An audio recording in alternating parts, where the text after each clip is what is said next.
Not a riot. This is not a rebellion. This is a resurrection of values, of vision, of voice of people. Let the echo across every village. I want to greet all the media who are present today. If it is your first time to see me, my name is Patrick Osoi the 6th, and I came to the limelight last year before demonstrations. I came May last year, and I declared to go for the presidency 2027. We did not want to start politics. We respected and we respect the rule of the law. But what has been happening, there's been a lot of politics, and therefore we have to go end on. Before I give my speech, I want to say thank you for all of you for coming. So I want to give a very comprehensive statement in order to guide the young people and us to be able to run these demonstrations tomorrow. The young people need direction. Our generation needs direction. We have been quiet for so long without a leader to tell us what direction to take. It is important to note, as a person who has served at the capacity of a special force in this country, I understand the reasons for formation and structures to engage in any war. For a person who has served in the National Intelligence Service of this country, I understand the dynamics of what is being planned.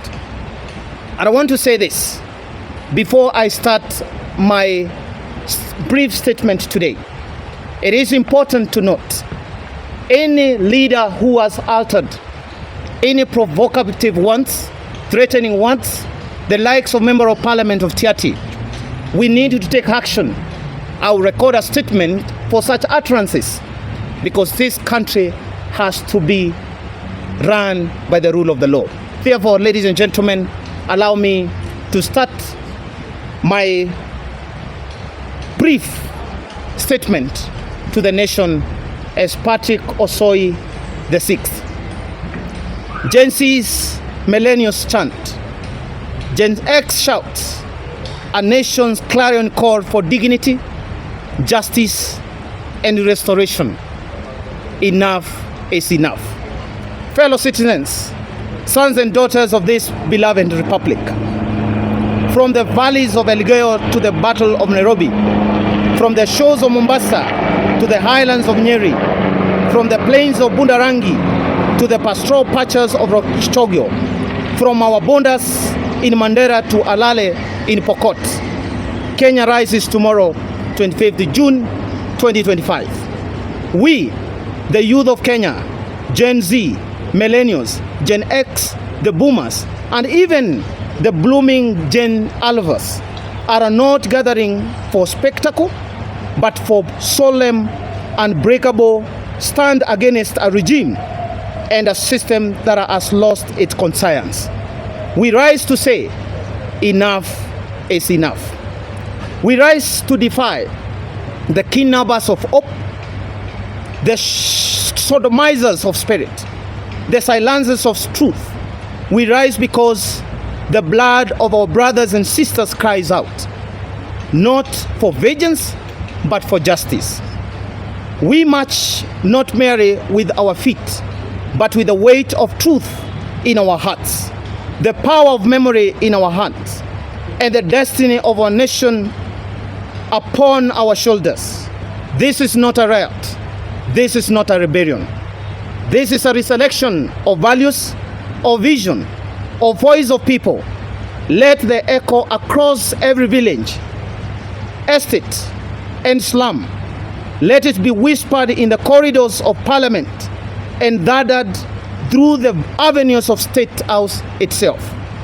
We are not afraid, for the true power of the Republic does not sit behind guarded gates or in an individual.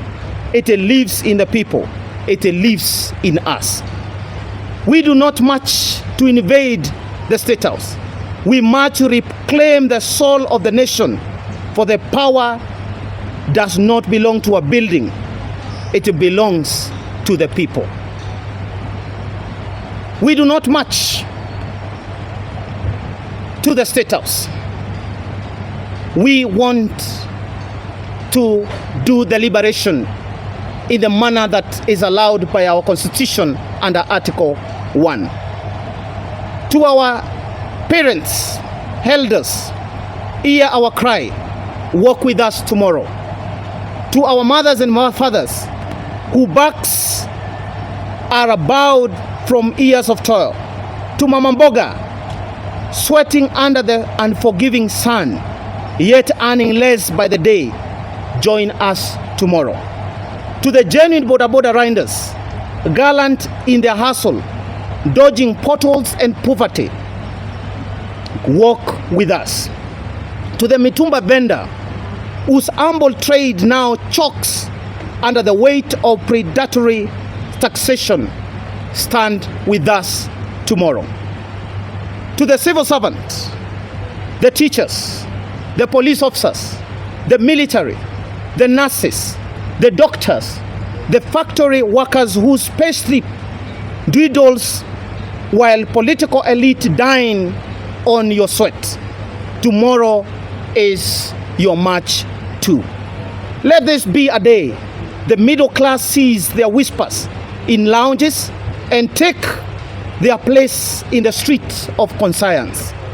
Let this be time when parents no longer cry alone over the caskets of their children, but stand beside them in purpose to liberate this nation. We walk because we have all lost something, not to this riot. Our friends, our freedom, our future. And therefore we say, enough is enough.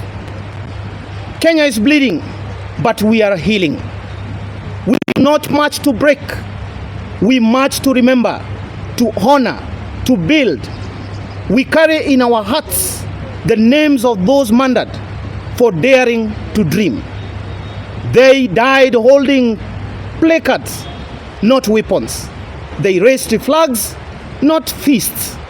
Their only crime was believing in a better Kenya. They were not criminals. They were patriots. They were the future. We will never forget. Their blood has not been spilled in vain. It has watered the tree of liberty. Their memory shall become our mandate. Let it be known, Kenya's greatest enemy is not its youth. It is cabal of weakness system that trade integrity for impunity, merit for nepotism, service for surveillance, and democracy for deception. We are here because we will no longer be taxed without services, governed without transparency, or policed without humanity. Kenya is emerging from the woods of unemployment, overtaxation, bloated bureaucracy, hollowed institution, and corruption dressed in a designer's suit. And now we say no more. Enough is enough. This is Kenya's tipping point. We are a generation that was pierced the veil of political theater. We know that optics are not governance, that campaign promises do not cure anger, that photo ops cannot replace. Let the old tremble, for we cannot with fire, but with facts, not with stones, but with steadfastness. Let them send their goons as they always do. We are not shaken, we are not afraid. For the movement is greater than their bullets, louder than their lies, and stronger than their violence. Message to my fellow colleagues and police officers, security agencies, in this country. Walk with us and not against, because you are in the same cocoon. To our brothers and sisters in the Kenya Police Service, we extend not defiance but partnership. We come not to fight you but to seek your protection. Let it be made abundantly clear: the youth and the demonstrating citizens of Kenya have no quarrel with the police. We welcome your presence tomorrow as guardians of peace, not as tool of repression. For we all now know the truth. It is not our youth who bring chaos, but goons hired by politicians, by the brave voices in our media. We need protection from violence, not for violence. And tomorrow, as we march, know this: among us will be parents, mothers and fathers of abducted, sodomized, condominized, and murdered youth, whose only offense was to walk and to ask for a future. We pay special tribute to the presence of the father of our fallen hero Rex, a beacon of dignity amidst the grief. To all the mothers and fathers of Gen Z whose children fell last year, we march for you, we march with you, and we will not forget. The Constitution shall not be twisted, and the Constitution will not be in any way be subverted by the few individuals in this country.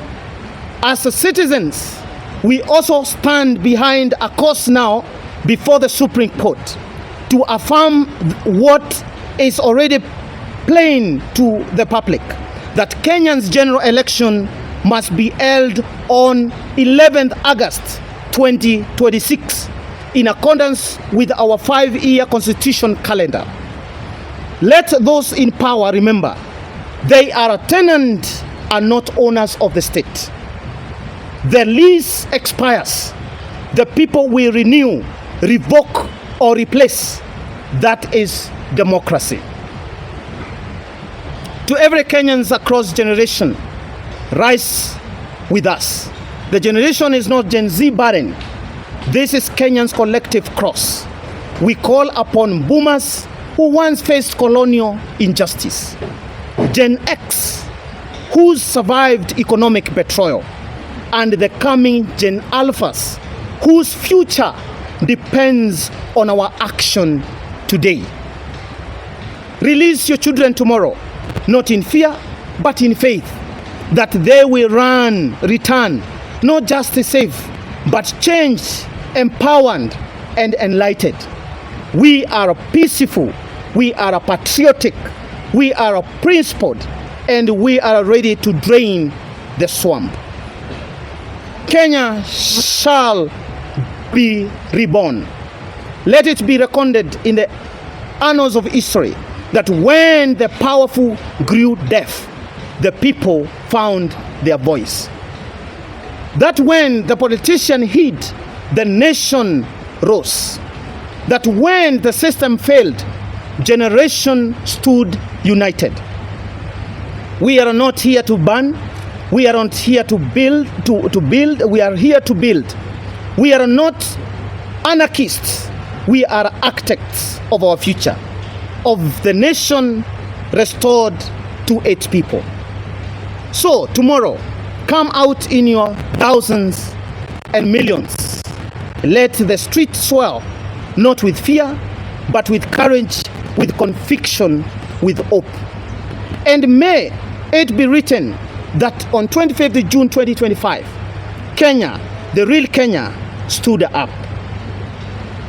With a way forward, we shall have a live X meeting on Thursday, late afternoon. A link shall be shared with the organizers to all our social media. For justice, for dignity, for democracy, for the foreign, for the living, for the generation to come.